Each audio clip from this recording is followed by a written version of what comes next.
Bismillahirrahmanirrahim. Assalamualaikum warahmatullahi wabarakatuh. Raditu billahi rabba wa bil islami dina wa bi muhammadin nabiyya wa rasulah. Asyhadu an la ilaha illallah wa asyhadu anna muhammadar rasulullah. Bapak Ibu yang menyimak video saya kali ini, di sini saya akan berbagi pengalaman bagaimana perasaan saya sejak mengenal PAS sampai dengan detik ini, dan apa yang membuat saya untuk selalu mempraktikkan ilmu-ilmu PAS ini sampai detik ini. Saya akan memberikan sharing, berbagi pengalaman 3 pasien yang membuat saya Masya Allah rasanya kebahagiaan dan bersyukur mengenal PAS itu. Baik, saya akan langsung sampaikan. Pasien saya yang pertama ini adalah awal-awal saya mendapatkan pasien berubah saraf kejepit. Secara tidak sengaja saat di kantor saya jalan-jalan ke unit kerja lain. Kebetulan saat itu teman saya itu mengeluh. Karena kemarin saya cari tidak ada, kemudian mengeluh, saya habis dari UGD. Saya tanya kenapa, dia kena saraf kejepit. Kemudian saya sampaikan, ayo terapi ke rumah. Terapi apa? Saya sampaikan terapi PAS. Apa itu? Saya bilang, tunggu di rumah saja, nanti saya jelaskan apa itu PAS. Gitu. Baik, awal beliau sebelum PAS itu beliau menyampaikan bahwa setiap memegang gayung yang berisi air, kemudian dia angkat menggunakan tangan kanannya, maka secara langsung beliau akan dilarikan ke UGD karena sakit yang luar biasa. Hanya karena gayung yang berisi air itu menyebabkan beliau masuk UGD. Kemudian sampai di rumah kami lakukan pemeriksaan, kemudian mendapatkan hasil diagnosa dari PAS. Kemudian kami lakukan tindakan.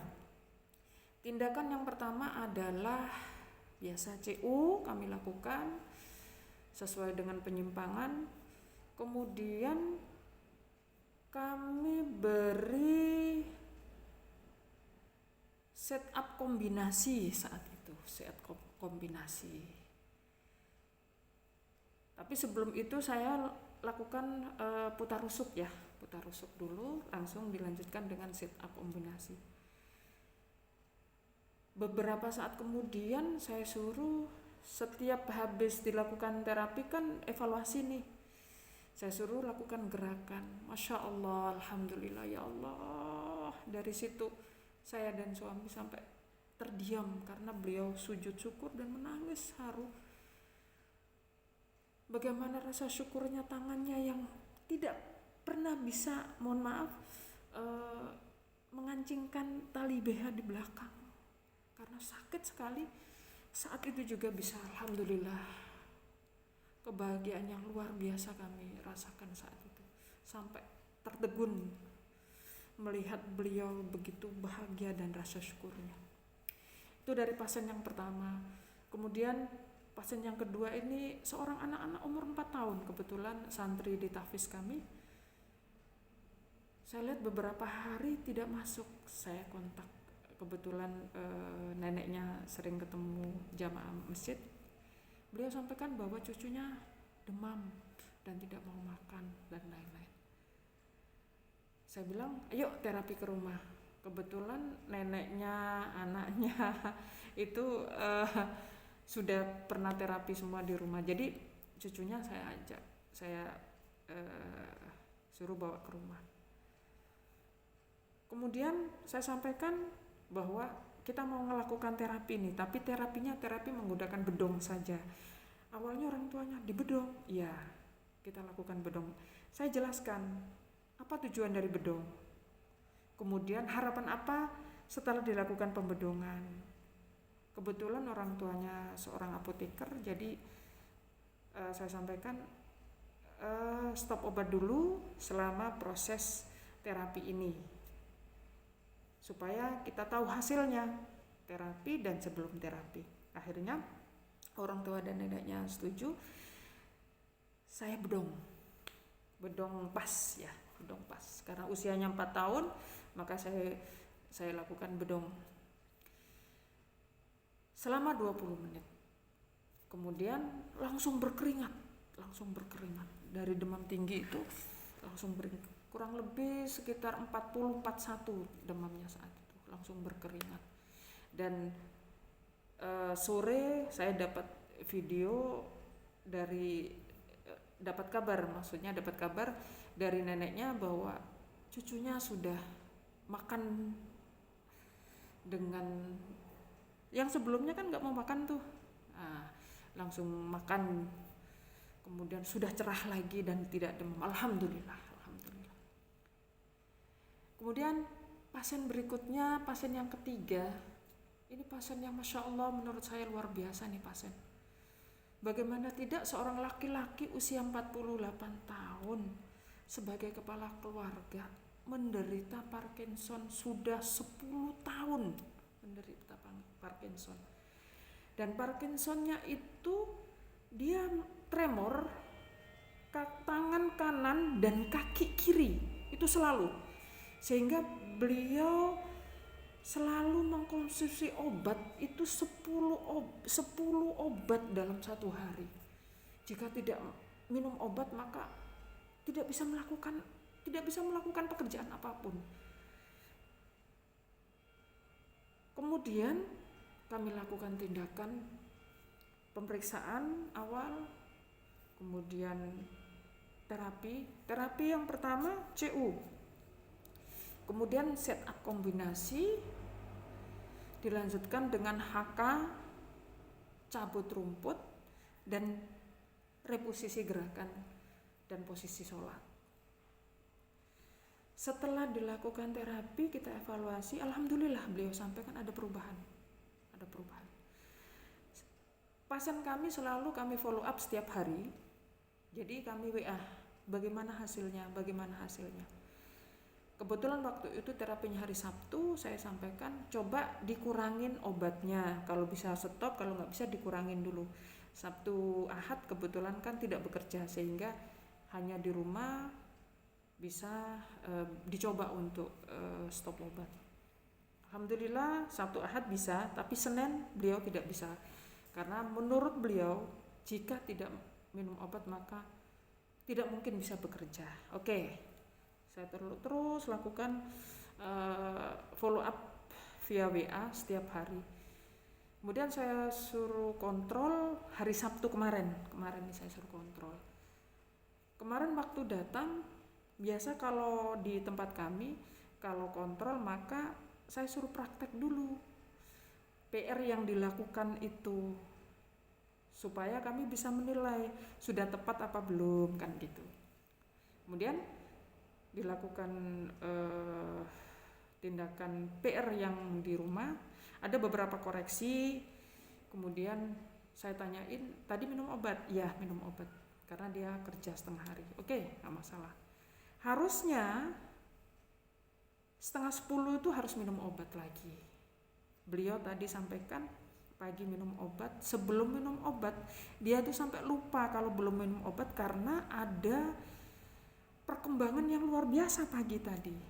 Biasanya beliau dari bangun sampai ke, kan rutinitasnya bangun ke kamar mandi untuk buang air dan sebagainya, itu rutin dilakukan.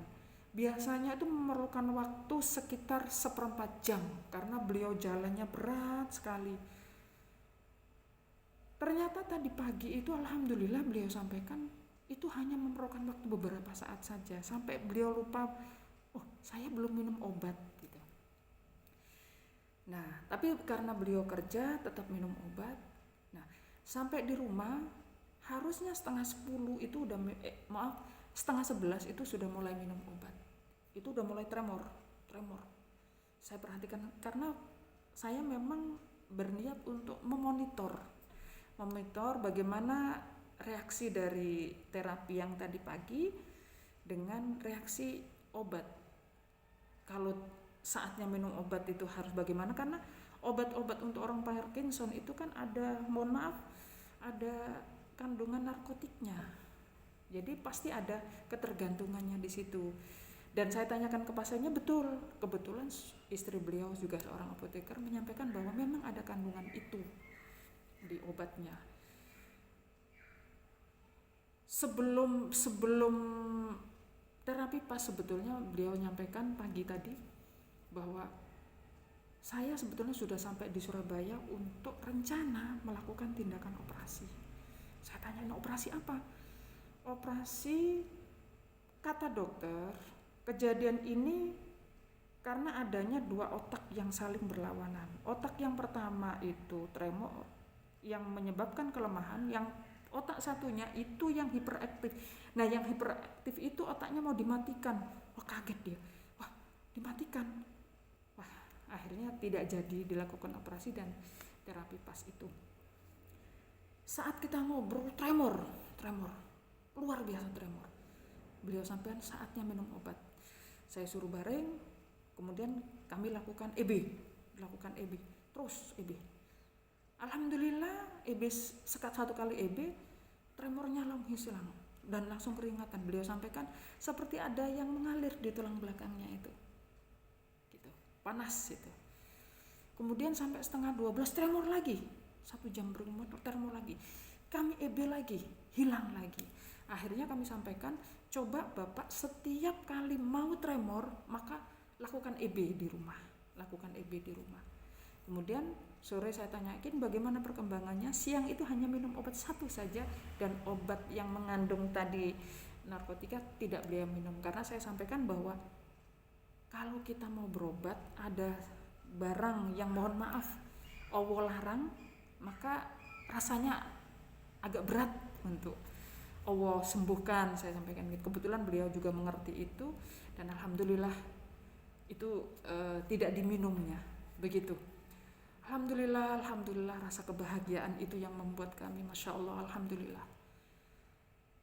Allah mempertemukan kami untuk belajar banyak dari PAS, dan harus tambah belajar lagi. Karena sesungguhnya ilmu PAS ini tidak bisa hanya diingat, harus dipraktekkan.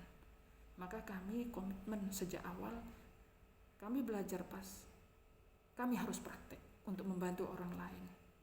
Sekali lagi, ingat pesan Gurunda rahimahullah bahwa bisa jadi salah satu pasien kita, dialah yang membantu kita untuk terhindar dari siksa kubur dan siksa neraka. Itu selalu yang kami sampaikan. Sehingga mudah-mudahan teman-teman, Bapak Ibu semua yang menyaksikan video ini tergugah hati untuk ayo kita belajar PAS. Dan kalau sudah belajar PAS, ayo kita praktekkan untuk membantu umat yang membutuhkan. Terima kasih, mohon maaf jika ada hal-hal yang kurang berkenan. Sekali lagi mohon maaf. Billahi taufik wal hidayah. Wassalamualaikum warahmatullahi wabarakatuh.